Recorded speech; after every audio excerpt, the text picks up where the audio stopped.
The LSU Tigers and the West Virginia Mountaineers, who come out of the Clemson Regional. A little bit of an unexpected matchup, but if you watch that regional, that West Virginia club, really, really good. Again, LSU Harrison, we know it took them to Monday night to take down Little Rock. They were down 5-1 in that game, but of course come back. Case and Evans with a legacy outing. Ethan Fry seeing a beach ball. Luis Hernandez, it's a pair of homers. And Bear Jones, the Bear, comes out of hibernation and puts the exclamation point on that one. So LSU looking to punch their ticket, go back to Omaha. First time since 2023 when, of course, they won the national title with Paul Skeens, Dylan Cruz, and that group.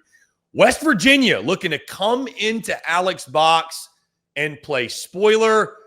Harrison, again, I don't know that it's the matchup we were expecting, but this one could get really, really fun. Once again, Saturday, Sunday, Monday, if necessary.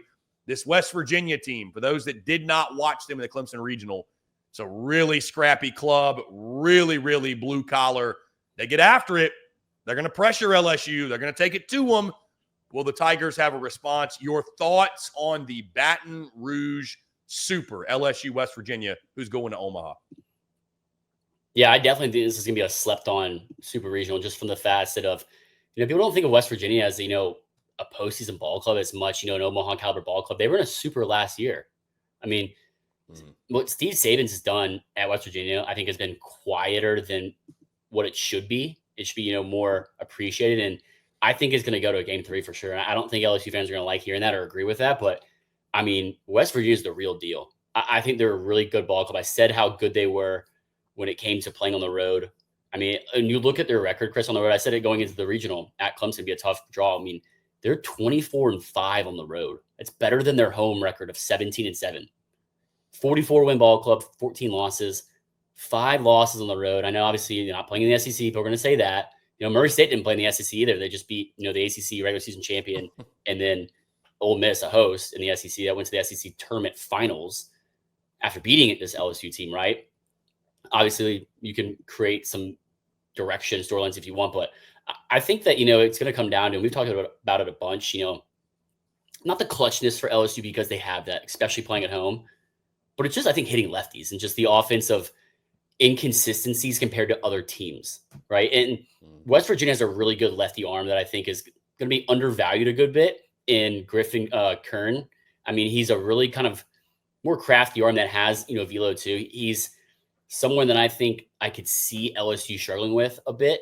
And he's pitched really well this season in 16 starts with a 3.13 ERA, a sub 1.2 whip in 95 innings, 100 strikeouts. He's a really good guy that can, hold down a lot of innings and give them a quality outing after quality outing after quality outing. And I think the rotation as a whole is really good. And right behind him, you got, Jack Carstanas, a righty pitcher who's also very good. That's going to, give LSU some trouble. It's just, can they produce enough offense? Because it's so easy to go the well, like every LSU fan, it feels like, does, and talks about Cade Anderson, Anthony Einstein. We talk about it enough as it is ourselves because it is the best 1-2 punch in the country on the mound. But it's, can the offense produce enough to support that? And we've seen, Little Rock get to LSU's pitching staff. We've seen Little Rock, quiet down LSU's offense too. And it's just one of those things that I think LSU fans are a little bit more worried or should be more worried than they are, but you're playing at home, Chris. You're playing at Alex Box, one of, if not the best, maybe the most rowdy venue in college baseball, especially, Chris, when this game starts getting closer to midnight, ticking after midnight. It's just like, it's like playing in the fourth dimension in Alex Box Stadium after midnight. And we know how that ends up. And LSU has one of the best head coaches in the country that knows his team better than anyone that follows or watches or covers LSU baseball, knows how to, he's a surgeon of a head coach, getting the best out of his guys and making the right moves at the right time. We've seen it with countless players in pitch hitting roles and just the right moves of the bullpen and the right times leading guys in, and the defense of how good LSU's defense is. I'm riding all those things in the postseason for LSU with Jay Johnson at home. There's just something special and magical about playing the box and the surgeon that he is as a head coach. I'm riding the hot hand there. Just, it's going to be an unbelievably ruckus and electric atmosphere. There's going to be no noise complaints because everyone in Baton Rouge is going to be at the game. It's going to be something that I don't think West Virginia is maybe seen as much. Closest thing probably is Clemson, if I had to guess, just from, having experienced the postseason at Clemson. DKS, Doug Kingsmore Stadium. But man, I just think it's going to be such a fun series that people are going to overlook because of other headline series. But it's all going to come down to LSU having enough clutch offense throughout the game, not just in the 8th, 9th inning when it matters most against, a bullpen, but doing so with that and, limiting Sam White and Kyle West, 2 of the best hitters for West Virginia. And it's going to be so much fun to watch. But I got LSU pulling out in game 3 and just not going to say pulling away, but man, it's going to be fun to watch and excited to watch it and wish I was there for it, Chris. But man, I'll have my popcorn on the couch, sitting back, locked into this series. So, Harrison, I got 2 bold predictions for you, and I don't think they're all that bold. Number 1, there will not be a midnight game or 1:17 a.m. You never know. Because the games start at 1 o'clock and 5 o'clock Central Time, respectively, on Saturday and Sunday. I don't know what Monday would be, but my goodness, if we're going till midnight, we might be in like the 20th inning. Hey, we know how that started that game against unless we have rain delays. Now I don't know about that. I don't know I haven't looked at the weather, admittedly, unless we have rain delays. DBU started the game at 10 p.m. It's like 5 hours later. Yes, if we have rain delays, maybe. The other bold prediction I have, if LSU gets to a game 3, they're not starting Newt and they're not starting Cowan. They will start Case and Evans. That which gives them a lot of rest too. That will. I do not think Jay Johnson will. I'm not going to say make that mistake again, but I think that will be his choice. Let me just put it that way. You mentioned a lot of things. I do think, and I've talked about it all season, the thing that, if anything, scares me about this LSU club is at times the lineup can go really cold. The lineup can go stale. I think, what we aren't talking about, what happened in that Little Rock game, both games against Little Rock, actually. I mean, how many times did LSU leave the bases loaded before they finally – Was it 3 or 4? I think it was at least 3. It's 3 or 4 times they left the bases loaded before they finally broke through and finally, blew the top off that thing, pulled away and won the game. But you mentioned something, and I think West Virginia, by the way, nobody should be coming in this week and taking West Virginia lightly. Again, it's a well-coached club. Like, I heard somebody else say this, I forget who it was.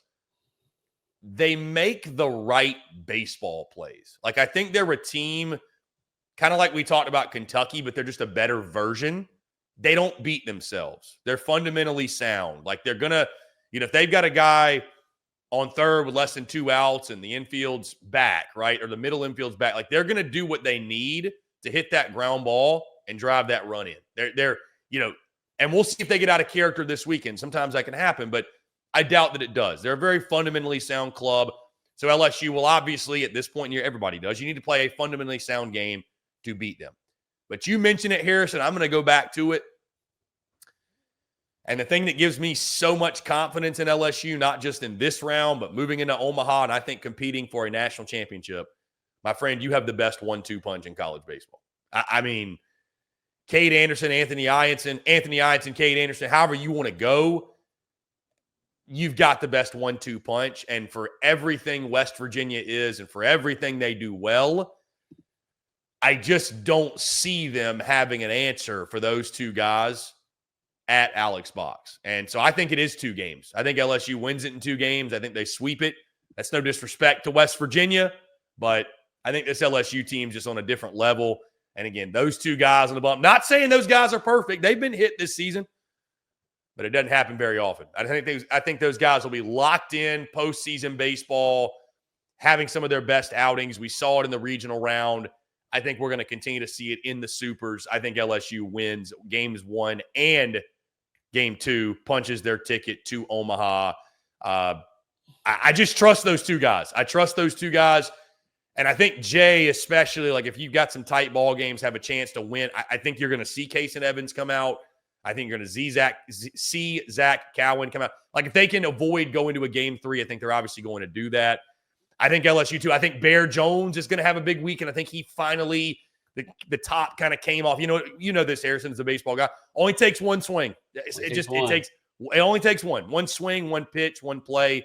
I think for Bear Jones, and obviously you hope as an LSU fan, that was the swing that'll get him going. But it's such a mental game.